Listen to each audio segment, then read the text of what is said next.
ओम श्री गुरुभ्यो नमः। हरि ओम। ओम नमो भगवते वासुदेवाय। ओम श्री कृष्णाय परब्रह्मणे नमः। अथ श्रीमन्नारायणीयं षड्विंशतितमं दशकं गजेन्द्रमोक्षवर्णनम्। इन्द्रद्युम्नः पाण्ड्यकण्ठाधिराजः त्वद्भक्तात्मा चन्दनाद्रौ कदाचित्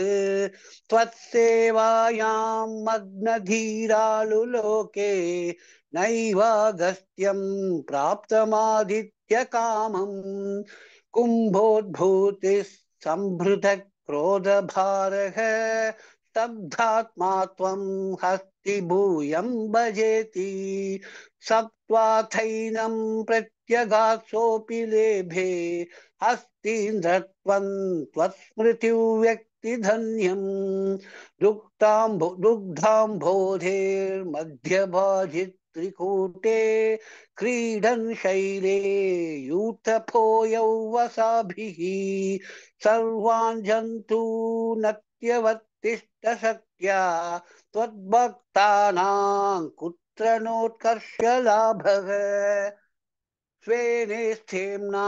दिव्यदेशक्तशक्त्या सोऽयं खेदा न प्रजानन् कदाचित् सैव प्रान्ते घर्मतान्तः सरस्यां यूथैः सार्धं त्वत्प्रणुन्नोभिरेमे कुहुस्तावद्देवलस्यापि शापात् ग्राहीभूतस्तज्जले वर्तमानः जग्राहैनं हस्तिनं पाददेशे शान्त्यर्थं हि श्रान्तितोषिष्वकानां त्वत्सेवाया वैभवाद्दुर्निरोधं युध्यन्तं तौ वत्सराणां सहस्रं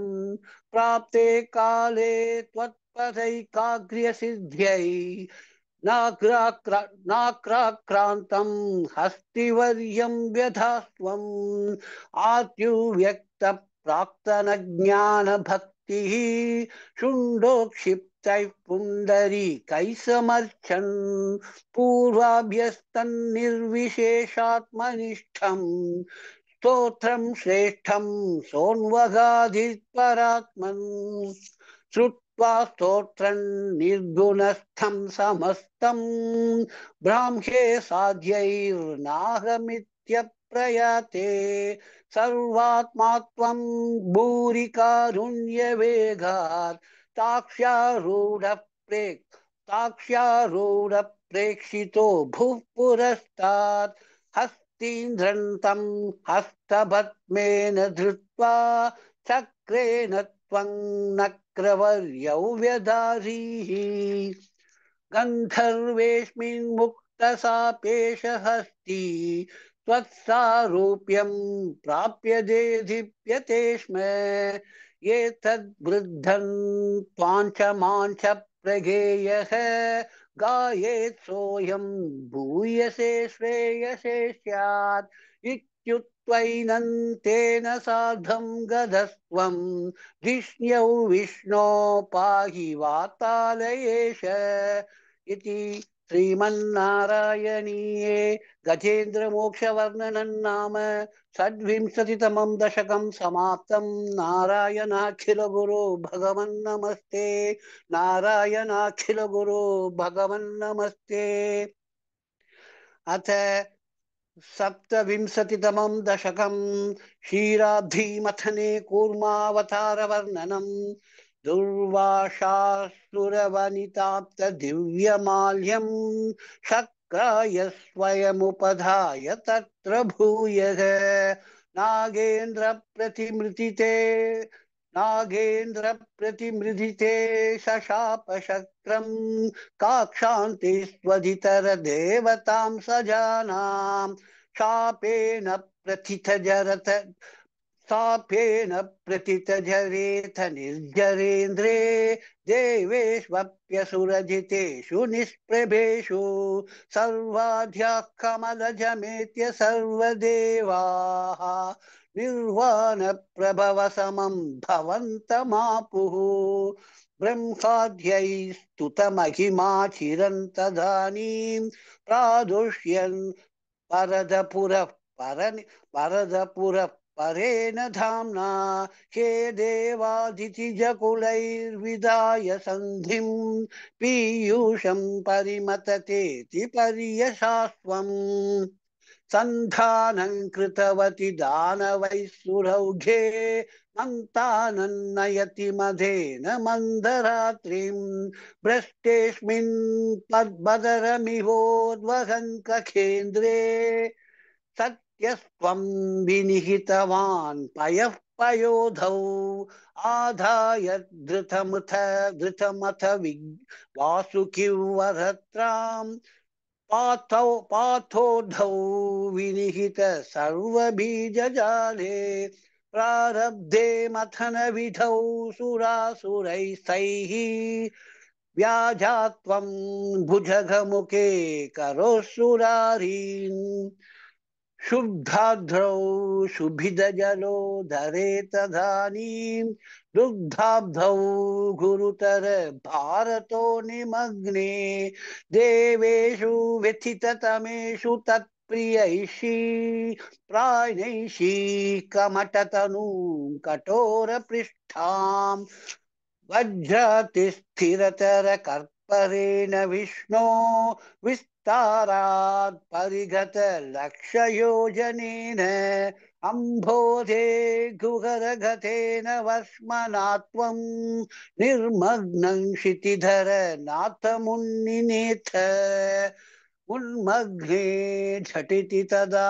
धराधरेन्द्रे निर्मेतोर्दृढमिग सम्मदेन सर्वे आविश्यद्वितयगणेऽपि सर्पराजे वैवश्यं परिशमयन् विवृधस्तान्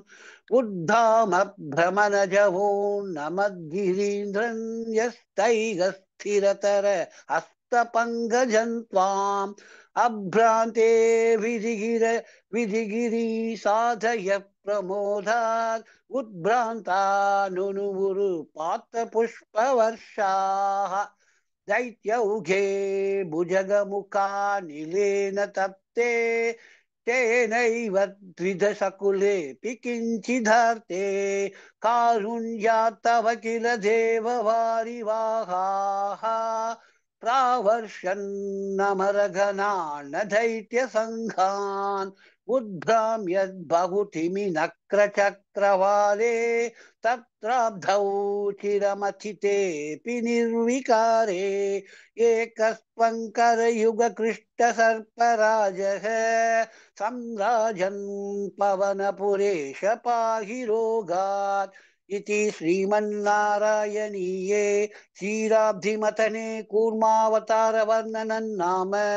सप्तविंशतितमं दशकं समाप्तम् नारायणाखिल गुरु भगवन्नमस्ते नारायणाखिल गुरु भगवन्नमस्ते अथ श्रीमन्नारायणीयम् अष्टाविंशतितमं दशकम्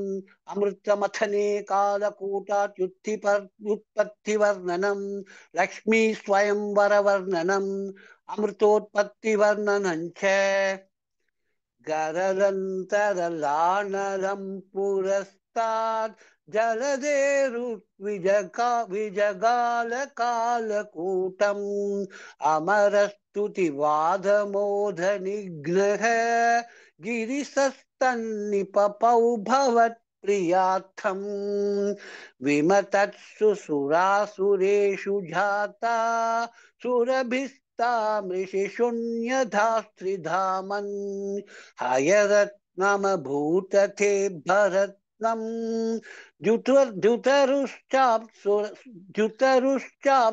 द्युतरुश्चाप्सरसुरेषु तानि जगदीश भवत्परा तदानीं कमनीया कमला बभूव देवी अमलामवलोक्य यां विलोलः सकलोऽपि स्पृहयां बभूव लोकः त्वयि भक्तहृदे तथैव देव्यै त्रिदशेन्द्रो मणिपीठिकां व्यतारीत् सकलोपहृताभिशेषणीयैः ऋषयस्तां सुधिगिर्भिरप्यषिञ्चन् अभिषेकजलानुपाधिमुग्धत्वथपाङ्गैरवभूषिताङ्गवल्लीं मणिकुण्डलपीतशैलहार प्रमुखैस्ताममराधयोन्वभूषन् वरनस्रजमात्मभृङ्गनाधां दधती सा कुचकुम्भमन्धयाना पदसिंहितमञ्जुनुपुरा त्वां कलितौ व्रीलविलासमाससाध गिरिशद्रुहिणादिसर्वदेवान् गुणभाजोऽप्यविमुक्तदोषलेशान् अवमृश्य सदैव सर्वरम्ये निहिता त्वय्यनयापि दिव्यमाला पुरसा तरसा ममानिथैनां भुवनानां जननीमनन्यभावां त्वधुरो विलसत्तधीक्षणश्री परिवृष्ट्या परिपुष्टमास विश्वम् अतिमोहन विभ्रमा तदानीं मदयन्ती खलु वारुणीनिरागात् तमसः पदवीमदास्त्वमेनम् अतिसम्माननया महासुरेभ्यः तरुणाम्भुतसुन्दरस्तदा त्वं ननु धन्वन्तरिरुत्थितोऽम्बुरेशे अमृतं कलसेवगङ्कराभ्याम् अखिलार्तिं हरमारुतालयेश इति श्रीमन्नारायणीये अमृतमथने कालकूटाद्युत्पत्तिवर्णनम् लक्ष्मी स्वयंवरवर्णनम् अमृतोत्पत्तिवर्णनम् चेति अष्टाविंशतितमं दशकं समाप्तम् अथ एकोनत्रिंशत्तमं दशकं देवानाम् अमृतोपलब्धिप्रकारवर्णनम् उद्गच्छतस्तव कराधमृतं हरत्सु दैत्येषु तानसरणाननुनीय देवान् सद्यस्तिरोधथितदेव भवत्प्रभावात् उद्यत्स्वयूथ्यकलहादितिजा बभूवुः श्यामां रुचाभिवयसापि तनुं ददानीं प्राप्तोषितुङ्गकुचमण्डलभङ्गुरान् त्वं पीयूषकुम्भकलहं परिमुच्य सर्वे तृष्णाकुलाः प्रतिययुस्त्वदुरोजकुम्भे का त्वं मृगाक्षि विभजस्व सुधामिमामीत्यारूढरागविवशा नभियाचतो मून् विश्वस्य ते मयि कथङ्कुलटास्मि दैत्याः इत्यालपन्नपि सुविश्वसुतानि तानि इत्यालपन्नपि सुविश्वसितानि मोधात् सुधा कलसमेषु तथत्सु सात्वं दुष्येष्टितं मम सहध्वमिति ब्रुवाना पङ्क्तिप्रभेद विनिवेशित देव दैत्याः लीलाविलासगतिभिः समधा सुधान्ताम् अस्मास्मियं प्रणयिनीत्यशुरेषु तेषु जोषं स्थितेष्वथ समाप्य सुधां सुरेषु त्वं भक्तलोकवशको निजरूपमेत्य स्वर्भानुमर्धपरिपीतसुधौ व्यलाभीः त्वत्तः सुधाहरणयोग्यफलं परेषु दत्त्वा गते त्वयि सुरैः खलु देव्य गृह्णन् घोरेतमूर्च्छतिरणे बलिदैत्यमाया व्यामोहिते सुरगणे त्वमिहाविरासीः त्वङ्कालनेमिमथमालिमुखान् जगन्त शक्रो जगान बलिजम्बवलान् सपाकान् शुष्काद्रदुष्करवधेन मुचौ चलूने फेनेन नारदगिरा निरुणोरनन्त्वम् योषावपुर्धनुजमोहनमाहितन्ते श्रुत्वा विलोकनकुतूहलवान् महेशः भूतैः समङ्गिरिजया जगतः पदन्ते श्रुत्वा ब्रवीरभिमदन् त्वमतोर्दितिरोधाः आरामसीमणि च कन्दुकगातलीला लोलायमाननयनाङ्कमणिं मनोज्ञां त्वामेष वीक्ष्य विगलत्वसनां मनो भुवेगाधनङ्घरिपुरङ्गसमालिलिङ्ग भूयोऽपि विद्रुतवतीमुपधाव्य देवः वीर्यप्रमोक्ष विकसत् परमार्थबोधः त्वन्मानितस्तव महत्त्वमुवाच देव्यै तत्तादृशस्त्वमववात वात निकेतनाथ इति श्रीमन्नारायणीये देवानाममृतोपलब्धिप्रकारवर्णनं नाम एकोनत्रिंशत्तमं दशकं समाप्तम् नारायणाखिल गुरु भगवन् नमस्ते नारायणाखिल गुरु भगवन् नमस्ते अथ त्रिंशत्तमं दशकं वामनावतारवर्णनम् शक्रेण संयति हतोऽपि बलिर्महात्मा शुक्रेण जीविततनुः क्रतुवर्धितोष्मा विक्रान्तिमान् भयनिलीनसुरान् त्रिलोकीन् चक्रे वशे स तव चक्रमुखादभीतः पुत्रातिदर्शनवशादिदि दधिर्विषन्ना तङ्काश्यपन्निजपतिं शरणं प्रपन्ना त्वत्पूजनन्तदिदितं शिभयो त्वत्पूजनन्तदुदितं शिपयो वृथाख्यं स त्वादशाहमचरद्वयि भक्तिपूर्णा तस्यावधौ त्वयि निलीनमतेरमुष्याः श्यामश्चतुर्भुजवपुस्त्वयमाविरासीः नम्राञ्चतामिह भवत्तनयो भवेयं गोभ्यं मतीक्षणमिति प्रलपन्नयासीः त्वं काश्यपे तपसि सन्निदधत्तदानीं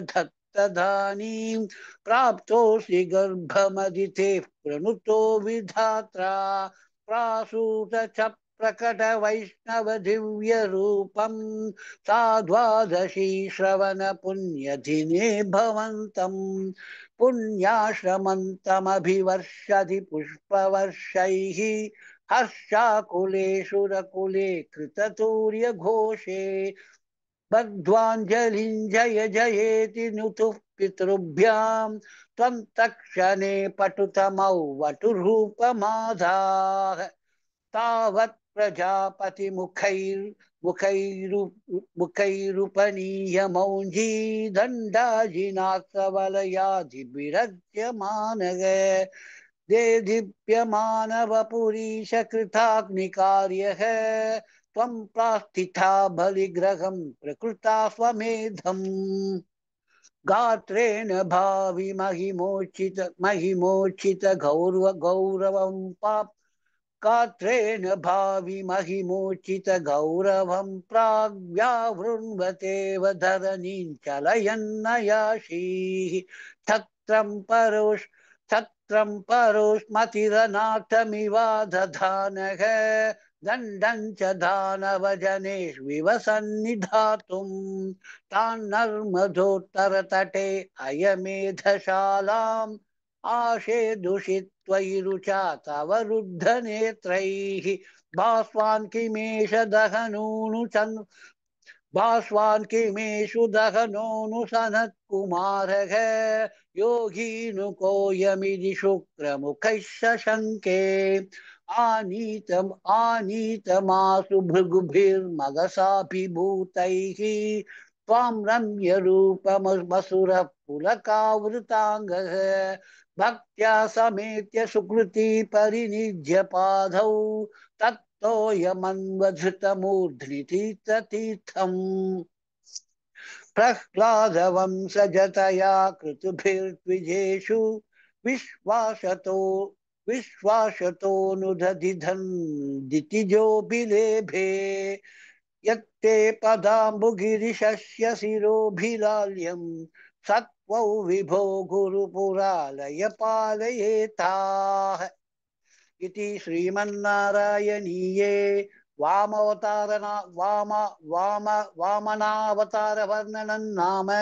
30तमं दशकं समाप्तं। नारायणाखिलगुरु भगवन्नमस्ते। नारायणाखिलगुरु भगवन्नमस्ते। अथ एक अत 31तमं दशकं बलिधर्म हरणवर्णनम् प्रीत्या दैत्यस्तवतनुमः प्रेक्षणात् सर्वथापि त्वामाराध्यन्नजितरचयन्नञ्जलिं सञ्जगाद मत्तः किन्ते समभिलषितौ विप्रसूनो वदत्वं वित्तं भक्तं भवनमवनीवापि सर्वं प्रदास्ये तामक्षीणां बलिगिरमुपाकर्ण्य कारुण्यपूर्ण्योऽप्यस्योत्सेकं समयुतुमना दैत्यवंशं प्रशंसन् भूमिं पादत्रयपरिमितां प्रार्थयामासिथ त्वं सर्वं देहि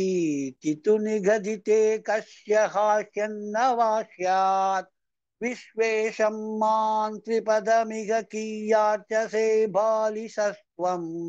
सर्वां भूमिवृणु किममुनेत्यालपत्वां सदृप्यन् यस्माद्धर्पात् त्रिपदपरिपूर्त्य क्षमः क्षेपवादान् बन्धं चासावगमदतधर्वोऽपिका गाठोपशान्त्यै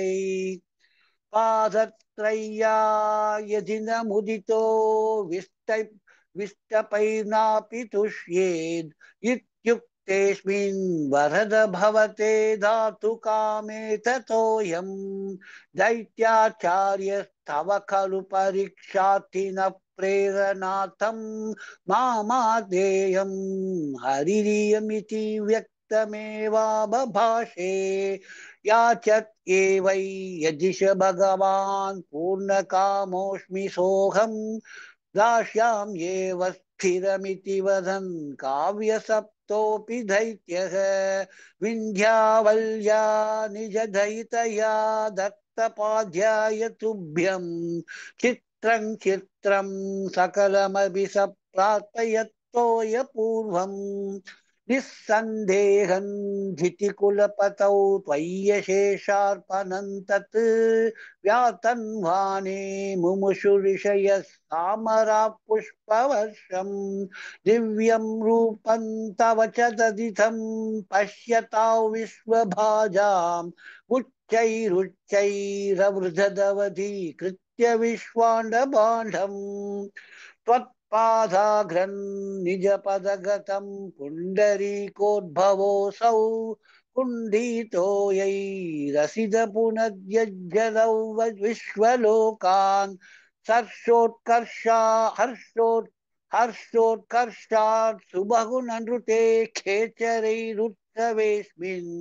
बेरिन्निघ्नन् भुवनमचरज्जाम्बवान् भक्तिशाली तावत् दैत्यास्त्वनिमतिमृते भर्तुरारब्धयुद्धाः देवोपेदैर्भवदनुचरैः सङ्गधा भङ्गमापन् कालात्मायौ वसति पुरतो यत्वसात् प्रार्जिताश्मः किं वो युद्धैरिति बलिगिरा तीर्थपातालमापुः पाशैर्बद्धं पदगपतिना दैत्यमुच्चैरवादीः तातीकं दिश मम पदं किन्न विश्वेश्वरोषि पादं मूर्ध्नि प्रणय भगवन्नित्यकम्पौ वदन्तं प्रह्लादस्तं स्वयमुपगतो मानयन्नस्तवीत्वां दर्पोच्छित्यै विगिदमखिलं दैत्यसिद्धोषि पुण्यैः लोकस्तेस्तु त्रिदिव विजयी वासवत्पञ्च पश्चात् मत्सायुज्यं भज च पुनरित्यन्वगृह्णा बलिन्तं विप्रैः सन्तानिथमकवरः पाहि वातालयेश इति श्रीमन्नारायणीये बलिदर्पहरणवर्णनं नाम एकत्रिंशत्तमं दशकं समाप्तम् नारायणाखिलगुरो भगवन्नमस्ते नारायणाखिलगुरो भगवन्नमस्ते अथ द्वात्रिंशत्तमं दशकं मत्स्यावतारवर्णनम् पुरा हयग्रीव महासुरेण षष्ठान्तरान्तोद्यतकाण्डकल्पे निद्रोन्मुखब्रह्ममुखाधृतेषु वेदेष्वधिः किल मत्स्यरूपम् सत्यव्रतश्चद्रिमिलाधिभर्तुः नदीजले तर्पयतस्तदानीं कराञ्जलौ सञ्ज्वलिताकृतिस्त्वम् अदृश्यथा कश्चन बालमीनः क्षिप्तञ्जले त्वां चकितौ विलोक्य निन्येम्बुपात्रेण मुनीष्वगेहं स्वल्पैरहोभिः कलशीं च कूपं वापिं सरश्चानशिषे विभो त्वं योगप्रभावाद्भवदाज्ञयैव नीतस्ततस्त्वं मुनिनोपयोधिं पृष्ठो मुना कल्परिदृक्षुमेनं सप्ताहमास्वेति वधन्नयासीः प्राप्ते त्वदुक्ते हनिवारिधारा परिप्लुते भूमितले मुनीन्द्रः सप्तर्षिभिः साधमपार पारवारिन् युद्घूर्णमानस्तरनय्ययौ त्वाम् धरान् त्वदाधेश करीमवाप्तां नौरूपिणीमारुरुहुस्तदा ते तत्कम्बकम्प्रेषु च तेषु भूयः त्वमम्बुधेराविर्भूर्महीयान् ढसाकृति योजनलक्षदीर्घां तधानमुच्चैस्तरतेजसं त्वां निरीक्ष्य तुष्टा मुनयस्त्वधुक्त्या त्वत्तुङ्गशृङ्गे तरनिम्बबन्धुः आकृष्टनौको मुनिमण्डलाय प्रदर्शयन् विश्वजगद्विभागान् संस्तूयमानो निर्वरेण तेन ज्ञानं परञ्चोपदिशन्नचारीः कल्पावधौ सप्तमुनीन् पुरोवत् प्रास्थाप्य सत्यौ व्रतभूमिपन्तं वैवस्वथाख्यं मनुमादधानः क्रोधाद्धयग्रीवमभिधृतो भूः स्वथुङ्गशृङ्गक्षतवक्षशन्थं निपात्य दैत्यं निगमान् गृहीत्वा विरिञ्चये प्रीतहृदे ददानः प्रभञ्चनागारपथे प्रपायाः इति श्रीमन्नारायणीये मत्स्यावतारवर्णनं नाम द्वात्रिंशत्तम द्वात्रिंशत्तमं द्वात्रिंशत्तमं दशकं समाप्तम् नारायणाखिल गुरु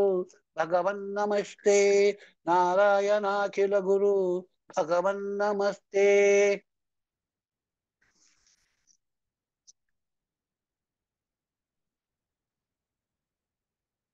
ಹೇಳಿದಾನೆ